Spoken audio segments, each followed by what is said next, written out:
Welcome to Harnessing Your Wealth with Billy Peterson. As the founder and CEO of Peterson Wealth Services and a former #1 ranked jockey, Billy knows what it takes to succeed. In this podcast, Billy and his team will help equine enthusiasts, business owners, and retirees understand the keys to financial freedom. Saddle up and get ready for a ride you won't soon forget on how you can harness your wealth. Hello there, everyone, and thanks for joining us again today for Harnessing Your Wealth. Today, we have a great show scheduled, and of course, Shaun Peterson is on with us as usual, and our guest speaker is Dr. Vince Baker. Vince is a longtime friend of ours and been a client of mine for many years, and, you know, I met Vince, I think it was clear back in 1996. He was still a jockey at the time, and Vince has been on the racetrack before Moses was born, I think. But he's been around a long time, and he was he's always been a good vet, but he kind of took up a little bit of an interest in what I was doing with my career in retiring from the racetrack and moving into investment management. I invited him to one of my seminars that I was holding. This was back at Los Alamitos race course, and Vince, being a good sport, he attended the seminar. I was talking a lot about different investment strategies and retirement planning, and I had a couple of giveaways, and one of the giveaways, I think, was a watch. It was a really expensive watch, and, you know, somehow Vince wins the watch, and I think that's kind of what helped him decide to be a client of mine after that. So it was fun having Vince attend the event. He always tells people, you know, Billy fell off a horse, hit his head pretty hard, and when he woke up, he thought he was a financial advisor. And so, you know, I guess that's my claim to fame with him, is how I got into this business. But Vince, we're here to talk about you and your career, enough about me. Why don't you share with our listeners just how you got into the business of veterinarian industry and how you became a vet? Go back and give us a kind of a chronological of your history. So I was very fortunate. I was the son of a equine veterinarian. My father was one of the first in the state of California to work strictly on horses. So I was born on a horse farm where his first equine hospital was in Southern California. And as a kid, you know, my brothers and sisters and we would ride with my father as an ambulatory vet, and got to go to people's ranches like the Irvines, like Vicente Yorba from Yorba Linda, the Spanish land grant, Dick O'Neill, the Ortega Highway, Ronald Reagan up in Santa Barbara area, the Elmores in San Clemente. So some of the big names in real estate or land grants, he took care of their horses, and I saw through his work ethics how important he was to the industry and as a veterinarian to protect horses. And, you know, so spending years and years and years with him, I knew that my college career would be in veterinary medicine, and my professional career would be in equine medicine. So that started, I graduated from veterinary school in 89 and started practicing equine veterinary medicine at the racetrack at Los Alamitos. And then at nights, I did ranch work to some of the trainers that owned horse farms or owners, etc. So I put in my time and many hours, and you know, look forward to doing it every day.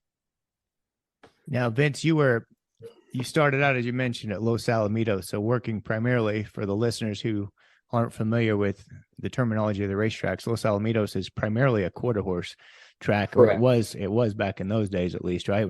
Yes, I mean, you know, and quarter horses, obviously, by their, you know, name and definition, they would run anywhere from 220 yards to up to a quarter of a mile, 440 yards. So it was from a starting gate to 40 miles an hour in less than a couple seconds. Yeah. And when you were working I guess Los Alamitos is primarily night racing, correct? So it was a lot different Yeah. So day. yeah, no, we would work, and most of the time get caught up around lunchtime, around noon or 1, and then obviously the treatments for racing, being the post time, starting of the first race was at 7:30 in the evening. Lasix, which is a diuretic to help horses prevent exercise-induced pulmonary hemorrhage, would be given to the horses 4 hours prior to the race. So, usually in the middle of the day, I had a couple hours off, if you will, to do either work at the hospital or do, some outside work. How did you get started in the thoroughbred industry? Because quarter horses obviously are a totally different breed. Yeah, they're all horsemen. It's just a different breed. And so some of the trainers in the early 90s would make the switch. They could see that the future of quarter horse racing in Southern California was not as bright as the thoroughbred industry in California or the United States. And by that, I mean, quarter horse racing is still popular in California, but the states like Texas, New Mexico, Oklahoma are much stronger now than they were back then. So quarter horse racing was on the decline, but just not as influential in California as the thoroughbred. So some of the trainers started to make a change and would get their clients to purchase thoroughbred race horses at Santa Anita, and from Los Alamitos to Santa Anita in those days was, it still is only 21, 22 miles, but it would only take me 30, 40 minutes to drive up there and look at the horses that the previous quarter horse trainers, now thoroughbred trainers, had, and they wanted me to look at them. Now, a couple of those guys are pretty well known. If you want to, will you mind sharing some of the names that you work with? Yeah, no, I mean, some of the first ones were Bruce Jackson, Cesar Dominguez.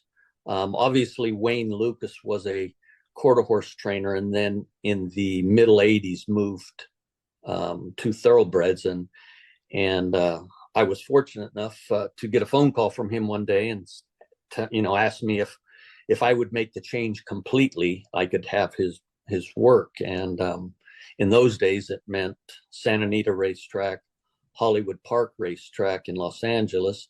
And then he also had a stable in Kentucky at Churchill Downs, and usually one in New York, Belmont Racetrack. So, talking with my father, he suggested, because of the future of horse racing and the future of quarter horse racing versus thoroughbred, it would be advantageous for me to make that change. So in 1990, 91 is when I made the switch. And it was, I think, the summer of 91. So every morning I'd get up and drive to Del Mar, which is in San Diego, do my work there, and then drive from San Diego back to Arcadia to Pasadena at Santa Anita Racetrack, because Wayne Lucas had a stable there also. So I put a few miles on every day just to keep the profession honest, if you will. Take care of his horses. I bet high demand. That guy is very meticulous. Wayne Lucas is. Yeah, he was. When he had his barn at Los Alamitos, it was very pristine, clean. Everything was done by the book. The horses were, fed at 3 a.m. in the morning. Then they'd train, and they were fed directly after that, and bathed and fresh water 3-4 times a day. Very meticulous. His barn was beautified, and he was a strict horseman. Mm-hmm. I remember when I came out to to Santa Anita, I moved from my tack from New Mexico, and I wanted to give it a shot to break into the riders colony out at Santa Anita and Hollywood Park and those. And of course, some of the best riders in the world, as you know, when you're going up against Eddie De La Houssaye, Chris McCarron, Lafitte Pinkai, Corey Nakatani, Kent Disso. I mean, yes, I could go on and on and on. Some of the great riders. They're premier jockeys and some of the premier horses in the world. Right. Very difficult. And I remember going out and talking to Wayne one of the first mornings I was out at the racetrack. And he says, hey, I'm always willing to give a young guy who's working hard a chance. All I'm asking you to do is come out there and earn it. So I said, yeah, anything you want me to do, I'll be willing to do it. So he said, all right, be here every morning at 5 a.m.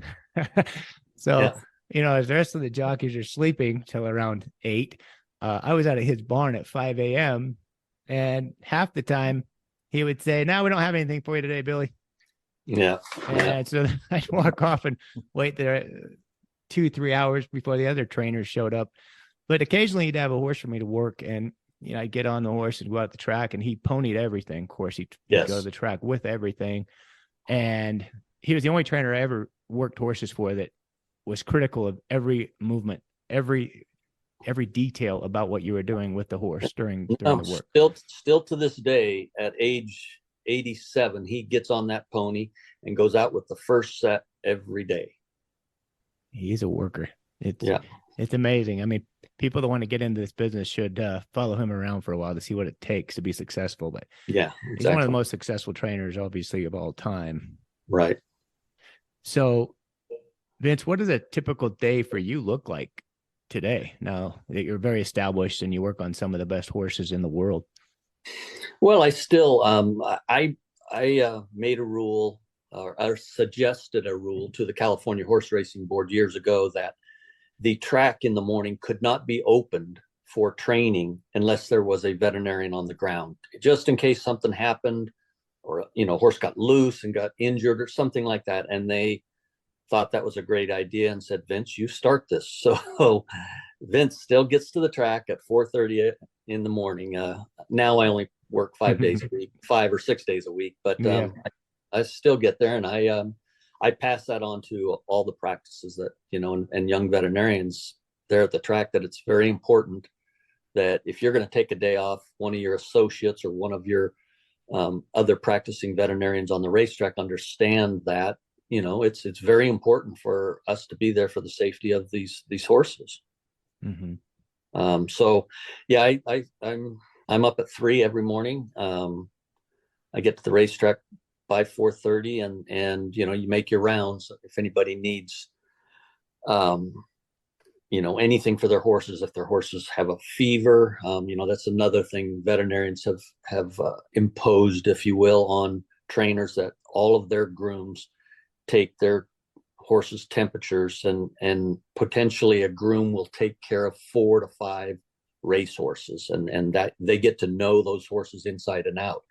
And they'll have the temperature taken and recorded on a card outside the stall before, the veterinarians reach the barns. And then, there's typically 3 breaks at Santa Anita, meaning they'll shut the racetrack down, renovate it, and open it up in 30 minutes for workers. And so, the first break is at 6:30, then the next one's at 7:45, and then the following one is at 9 o'clock, and the track usually closes at 10. So it's open from about 4:45 until 10 every day. So you make the rounds. If you need to look at horses that are not quite right, you auscultate their lungs, pull bloods to send to our lab, which we fortunately have a very good lab at Santa Anita.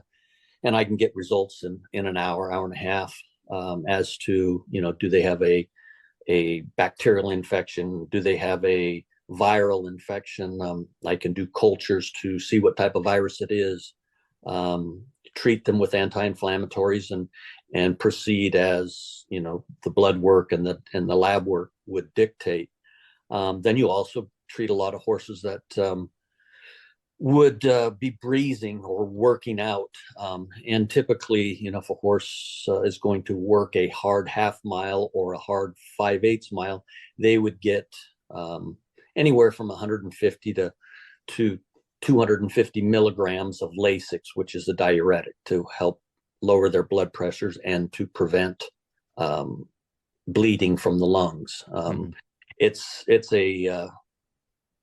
a phenomenon that we don't even realize that humans, the marathon runners, oftentimes will bleed a bit in their lungs, the caudal dorsal lung lobes, because of the pressures. And if a human being, his respiration, is typically, or his heart rate, I'm sorry, is typically 60 to 80. They may go out for a run and it's going to go to 120, 140 beats per minute. Where a horse, their standing heart rate is 30 to 36. And when they go out and breeze or do a workout, it goes well over 200, 220. Sometimes you can't even count it. It's so high. So the pressures that take place in the blood oxygen exchange in the lungs is incredible in the horse.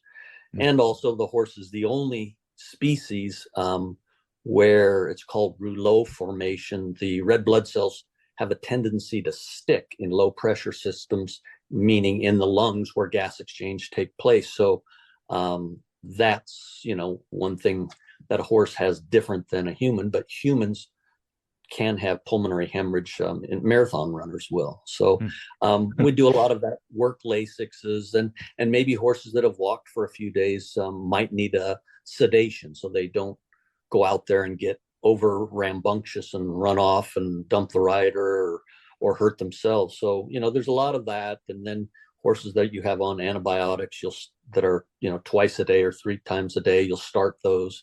And then, as the morning progresses, other things come up. You look at horses that have maybe hit themselves, have a small laceration or a small bump, or have a warm joint, so you x-ray, have soft tissue injury, so we'll ultrasound.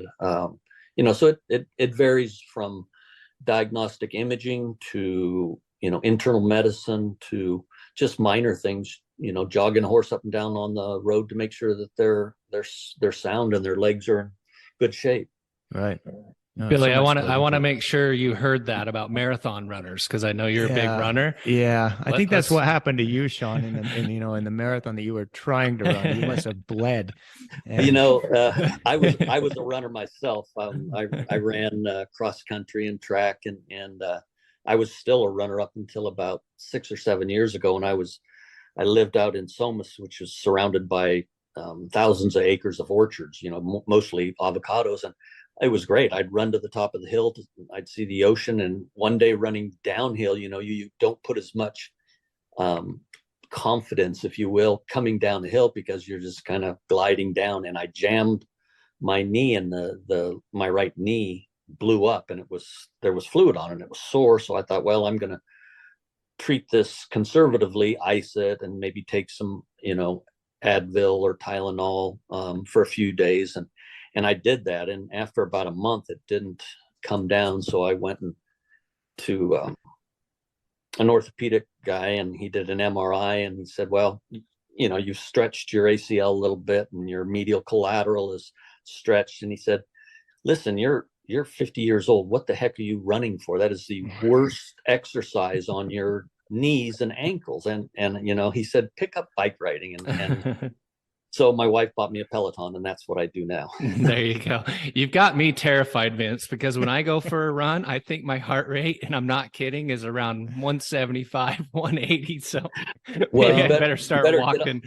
Get off the couch and do it a little more often. No kidding. The problem Shaun has is he's trying to burn off the beers from the night before, and it takes quite a while.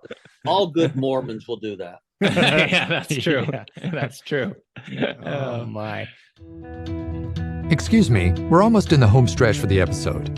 But before we cross the finish line, I just want you to know that you can contact Billy and his team at www.petersonws.com or by visiting the show notes. Now, back to harnessing your wealth. Hey, Vince, what are some of the most notable horses that you've ever worked on? Wow. When you asked me if I'd, intervene with you and converse with you on this podcast, I thought, gosh, I got to stop and think about this. And so I for the heck of it, I looked up the horses that I was part of, their careers, The first Kentucky Derby winner I worked on was Thunder Gulch. Wayne Lucas, Michael Tabor owned it. And that was in 94. So I kind of went down through it, and I've been part of, worked on, been a part of their lives of 13 Kentucky Derby winners, 12 Preakness winners, and 13 Belmont winners. So as part of the Triple Crown, I've been fortunate enough to work on a group, pretty good number of winners. And for me, 2 Triple Crown winners. I worked on American Pharoah, and he won the Triple Crown and was the first horse to win the Triple Crown in 34 years. So there's a lot of stories too that go behind those, and know that you were part of it. Say American Pharoah, he was, as a 2-year-old, he was favorite to win the Breeders' Cup 2-year-old race, which is the boys going a distance, around 2 turns, meaning a mile and a 16th. And they, the winner of that usually instantaneously becomes the favorite for the Triple Crown, or the first race, the Kentucky Derby. So American Pharoah, his last workout before the Breeders' Cup, he came back sore. And the trainer was Bob Baffert. And so obviously I looked at it, and there was nothing obvious, no swollen joints, no heat, no, exaggerated soft tissue. So I started to do what we call nerve blocks. So you block a nerve proximal to the area intended to block. So first I blocked out the foot, and there was no change. Then I blocked out the ankle down, there was no change. And then I did a lateral pulmonar nerve block, which is specific for the high suspensory on a horse, and the horse went sound. So I knew the location, but I didn't know what was wrong because there was no heat or swelling. So I ultrasounded it, and at the suspensory ligament is attaches or starts just below the knee on the back of the cannon bone, goes down to the proximal sesamoids, attaches there, and then goes distally and attaches in the pastern. And it is known as the stay apparatus, if you will, of the fetlock. So I ultrasounded the high suspensory, and at the attachment site, there was only a 30% enlargement, no torn or ruptured fibers. So it seemed to me that it was not enough to cause this class of lameness that we were witnessing. So I knew that if we stopped now, the horse would have a career. And so I told the trainer and the owner, and I said, look, I can get the horse sound by, giving it some anti-inflammatories and maybe even injecting some corticosteroids there, but I cannot promise you that it'll have a future. And so I pushed and prodded, and didn't take much to convince them. Well, look, we'll skip the Breeders' Cup, which is a big race. It's a grade 1, and it's worth $1.5 million to the winner. So we walked the horse for 60 days. I did some follow-up imaging with the ultrasound and a limited nuke scan, and everything looked good, and the horse went back into training, and sure enough, he went on to win the Triple Crown. So you feel like I wasn't the horse, I wasn't the trainer, I wasn't the jockey, but I put in my 2 cents and my interest and my knowledge, and used the facilities that were available to me and the professionals around me, and then we got that horse to where he never had an issue again in his life. That's awesome. Those kind of things, I don't take credit for that horse winning the Triple Crown, but I was part of that team, and that kind of makes you feel good. And that's what I think drives all of us. No, but like for you, I'm sure, like when the stock market was raging, a year and a half, 2 years ago, and you were, we'd speak from time to time. I would not acknowledge all the paperwork that you send to me, but we'd speak from time to time, and you'd give me an update as, hey, you're doing great. And that's got to make you feel good. That's what you're there for. And I have a reason to be on this earth too. And I feel like it's to protect these horses, to give them, a career. It's not win a race. It's give this individual or all these horses a career. And that's what life, life to me is about. Yeah, that's good. We were out at the AQHA convention over the weekend, Vince, and listened to a lot of the challenges, rules and regulations that are going on in the industry. But what would you say are some of the main challenges that are facing your profession out there in the vet world? It's a tragedy actually right now. I was not aware of how hard the veterinary profession, both small animal and equine, small animal, you will see every day I get at least one or two emails from either the American Veterinary Medical Association or the California, or some of these institutions, even from the University of California, Davis, promoting veterinary medicine and sending out emails where you can get mental health, strategies sent to you. And I thought, God, why? I mean, and apparently the veterinary profession has been hit. The small animal profession has been hit so hard by these large corporate buyouts. So I'm not going to name any names, but they're large corporations that are purchasing, a clinic that's owned by one or two people. And that maybe there's only 2 or 3 veterinarians working there, or maybe there's 50, but they buy them out. They promise them either stock or a buyout after 5 years. But they set up limitations. You have to see a new patient every 15 minutes. You cannot use this procedure or that procedure. You have to follow our guidelines. And I've spoke to many small animal veterinarians that have quit or leaving the profession because of the stresses. I mean, obviously, if you're a human doctor or a veterinarian, it's all about the patient, and you do what you have to do. And as my father told me, before I was even a veterinarian, and then after I was, he said, Vince, you're not going to know everything. And now it is so specialized. It's an impossibility. But he told me, know somebody that is proficient in every field, whether it's internal medicine, whether it's diagnostic imaging, whether it's surgery, so get to know. So if you think there's a problem here, that your diagnostics are 100% sure, get a referral. And you're not allowed to do that apparently in a lot of these big corporate owned clinics. And it's just ruining these poor people that have put their heart and soul into, small animals or that. And, in the equine profession, it's the hours,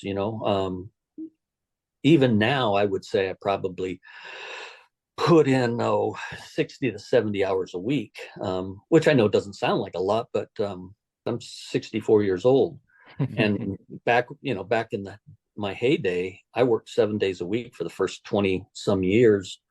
And, after I'd leave the racetrack at 5 PM, I'd go to ranches owned by Blaine Swanervelt, Lakeview Thoroughbred Farm, Jen's List Farm. I'd do that work at night, and I wouldn't get home till midnight 1 and right back at it again the next day. So the hours in large animal and these new rules and regulations in racing are killing large animal veterinarians or equine veterinarians, and these corporate buyouts are destroying small animal medicine. And I think it's the individuals feel like they can't do their job anymore, and they're taking it personally, and the mental fatigue that is thrown on people. We can all go out there for a run, and when you're tired, but mental fatigue is so much more found on these veterinarians nowadays, that the profession is hurting. And I've spoken, I have an internship program, and I set it up with the American Association of Equine Practitioners, which is the largest group of veterinarians that work strictly on horses. And I said, I get first pick because I pay the best in the United States for an intern. And granted, Southern California is not a cheap place to live, but I pay them enough to where they can, rent a house, have a great job, get paid, save money, etc. And I lost my intern because of a circumstance that is occurring in a political situation in the state of California. And so I called back to the AAP, said, I need another intern. And the president told me, Vince, I've got over 300 applications on my desk for equine vets. And last year, University of California at Davis, the veterinary school, only had one individual interested in doing veterinary medicine, more specifically equine. So Wow. it's tough. Sorry for the interruption, everyone. Just wanted to make a quick announcement that we will be holding our annual financial literacy boot camp on March 21st from 8 a.m. to 2 p.m. right here at Weber State University. So if you live close by and you'd like to attend or send your son or daughter, niece or nephew, reach out to us. We can give you the details. You need to RSVP right away. Now let's get back to the show. And some of the challenges that I hear around the conferences that I attend, and even speaking to other veterinarian who are clients or horse trainers who are clients, even owners, are, regulations that are coming down from obviously different governmental agencies that want to obviously avoid or eliminate unsoundness issues with horses, and of course the catastrophic loss. But yeah, I understand. Sometimes those are the people that don't know what they're talking about. Of course, they're the ones writing the rules. Right. Obviously, but maybe some of your listeners don't realize I see my patients every single day, whether they're, temperatures are normal, they're eating well, their digestive tract is well, they're training well. I see them every single day. So I know my clients' horses. I know them very well. And I mean, I can go into a stall with a horse and look at them in the eye and go, this doesn't look right. They don't have that bright, glistening eyeball that I'm used to, or that comes with an individual that is healthy. But most of the people in these regulatory political positions in the states, they're not sure which end of a horse eats hay. So no, in all sincerity. And so, yeah.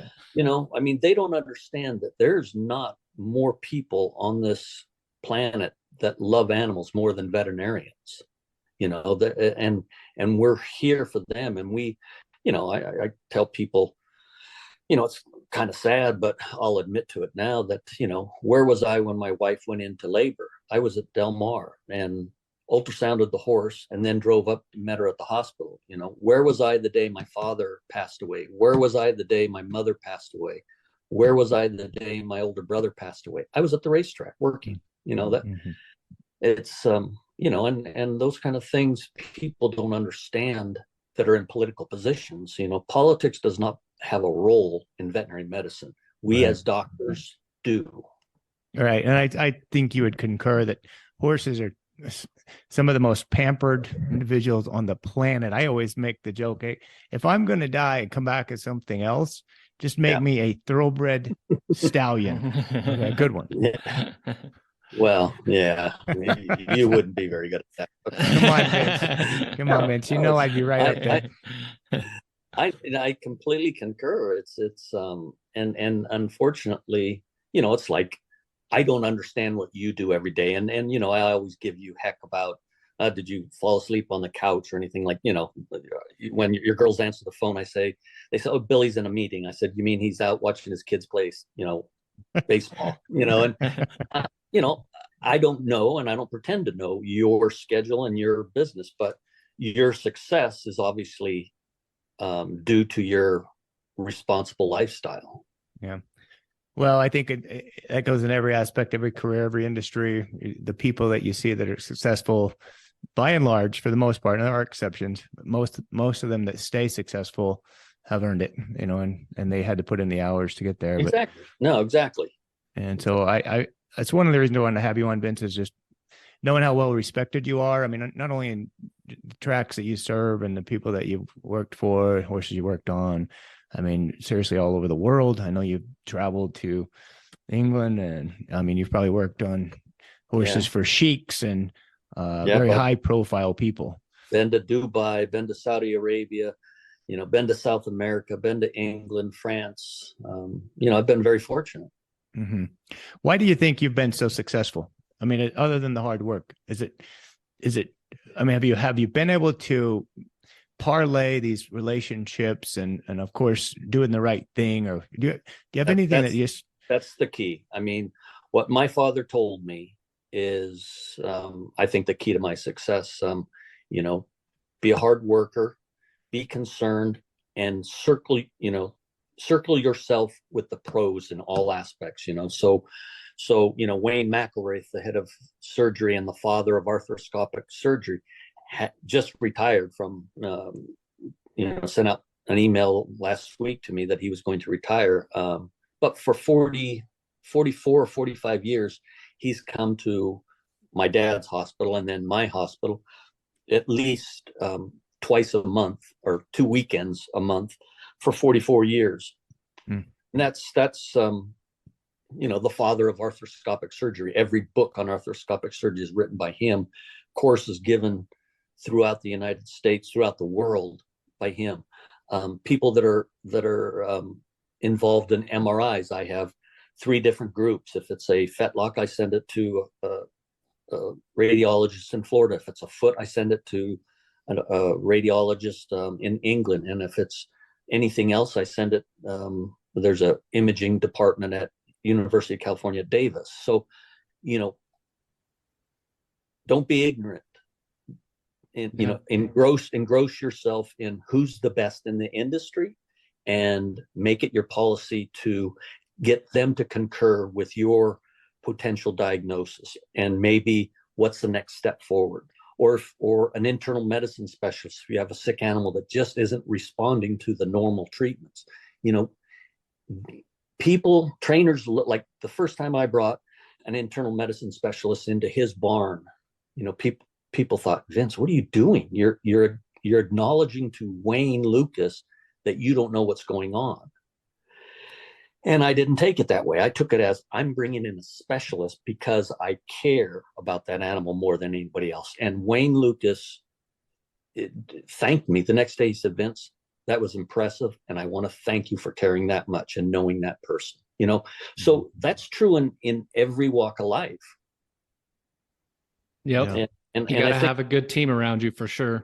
I think my father instilled that in me from the very beginning. I remember the first ultrasound I wanted to buy, and he said, "You don't know that horse has got a bowed tendon. You got to go back to school." And then we both laughed about it and said, "Well, yeah, but that tendon can be swollen and there's no damage. It's just acute inflammation, or there can be damage, and we'll know how much time to give it off, and we'll know along that time how it's healing, and when it's healed completely, and how to move forward with the training process." So, those were things that he threw at me before all this fancy diagnostics were available. Nice. So, yeah, that's what makes it. Good. Final question here, Vince. The title of the podcast is Harnessing Your Wealth. So we're going to ask, how have you been able to harness your wealth over the years? You tell me, and you better be good. Okay. I thought you might throw that back at us. You knew that. Yeah. And that was another thing. I remember when I graduated, my dad's best friend was an MD and a very successful surgeon at St. Joseph's in Orange County. And he said, talk with Dr. Hepps and see what he suggests. And my father bought a lot of real estate and was successful at his job and in, investing in real estate. And this Dr. Hepps said, you need to find yourself an investment advisor. And I thought, I know a guy, he's not very smart. He was a jockey and fell off a lot, but I never fell off. It didn't just fall off. Okay. There are certain things that happen in a race and you go off. Okay. All right. It was the horse's fault. Yeah, exactly. So that's when, I'd met you at the track several times, even at Los Alamitos. And, you were discussing with me, and it's funny because I have this these discussions with these young veterinarians now at the racetrack, I say, look, pay off your student loans, but if your percentage on your student loans are, less than 5%, use half of that money and invest it, because you're going to make more on your investments. And I've given your number out to 1 million people. I obviously, in your firm and your sibling, or not siblings, but your partners in your firm, I have faith in them. I joke around and I give you guys a lot of flack, but obviously I wouldn't be where I am today without you guys. And I appreciate that deeply. And I hate to pull all my money out of there, but you better do a good job this year too. Thanks, Vince. It's important to people, because you start making a good living and you think, oh, well, I'm going to buy a house, which is, you got to do that. That's the first investment you make. But you've got to think, I'm not going to be able to do this forever. And the SEP IRAs that you would increase every year. The 531s that you had me start when Carol was pregnant with Aubrey.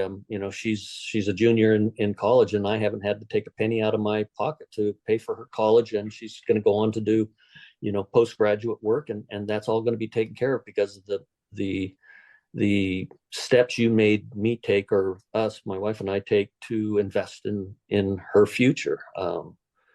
And people, you don't learn about that kind of stuff in school. In fact, I think schools are getting less and less educating as far as business wise goes. And so where do you find that information out? That's something you guys are probably thinking too. How do we get this information out to people that, sure, if you make $1 a day, and you're going to spend 75 cents, 25 cents has got to go someplace for your future. Yeah. Yep. Well, thanks for the comments, Vince. We appreciate it. I mean, I've worked with your family for a long time and got to know each and every one of them. And I know it helped things transition after your father died and your mother died. And so, there's a complicated concepts, not only investing and preparing for your future, but transitioning wealth from one generation to the next. And there's a lot of tricky things that go into that. And, all of it requires some expertise. And I've tried to learn along the way. I worked with a lot of high net worth people, is similar sounding to what you've done in your career. Work with a lot of people who have money and wealth, and they trust you to do the right job. And I've been fortunate every day to work with people like you and your family and others throughout the country. And most of them, have wealth, and they love an industry like horse racing. And that's why I like the people involved in the industry. They're just good, down to earth people. And we have a good rapport, good conversations, have some things in common. So appreciate what you've done, and you've been a longstanding client. Heck, I guess you guys are some of my earliest clients. If you look back in those days, I think I was one of the first 5 or 10 of your clients, and we've been through a lot, and appreciate you guys tremendously.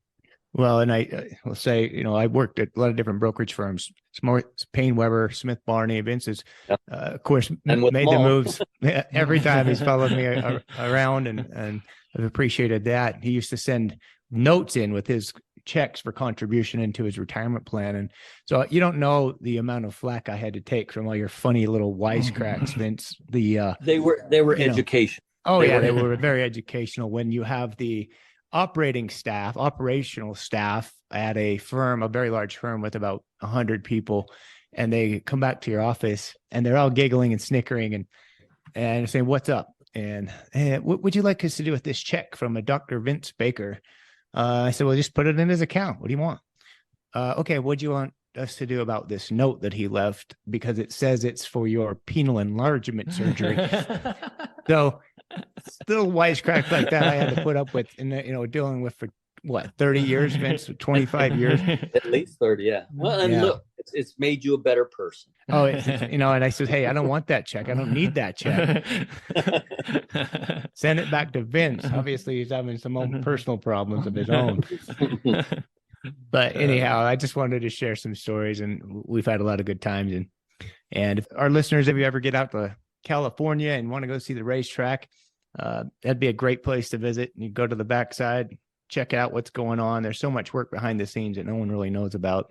No, it's impressive the way industry like horse racing, how it moves from day to day. It's we take it for granted because you and I have been around it our whole lives, but it's you stop and look and think, the hundreds and hundreds of people involved in it, anywhere from people growing the feed out in the field, the alfalfa or the timothy or the straw or the oats or the grain, to people making the saddles, making, the jockey's equipment, to the veterinary supplies and the advanced shavings and the bedding and all of the supplements. And there's so much going on. So it's a wonderful industry. I really enjoyed being a part of it. And I want to thank you, Vince, for sharing all your thoughts and wisdom here, and appreciate what you've said today. I want to also tell our listeners that coming up on our next podcast, we are going to have a man of a lot of different hats joining us, who's been involved in, so many things, from auctioneering to running the country's largest horse auction company to the insurance industry and many other hats that he's worn throughout his career. So you'll want to stay tuned for that. His name is Jeff Tebow. We're going to have him on next. So until next time, appreciate everyone listening. Drop us an email or visit our website if you want to learn more about what's going on. You can go to petersonws.com for the website, and we'll be happy to answer any questions that you may have. Thanks for joining us. Thank you for listening to Harnessing Your Wealth with Billy Peterson. Before we declare the race official, please click the follow button so you can be notified when new episodes become available. For more information about today's show, please check out the show notes. Visit our website at www.petersonws.com or give us a call at 801-475-4002. Once again, thank you for listening. The information covered and posted represents the views and opinions of the guest and does not necessarily represent the views or opinions of Peterson Wealth Services. The content has been made available for informational and educational purposes only. The content is not intended to be a substitute for professional investing advice. Always seek the advice of your financial advisor or other qualified financial service provider with any questions you may have regarding your investment planning.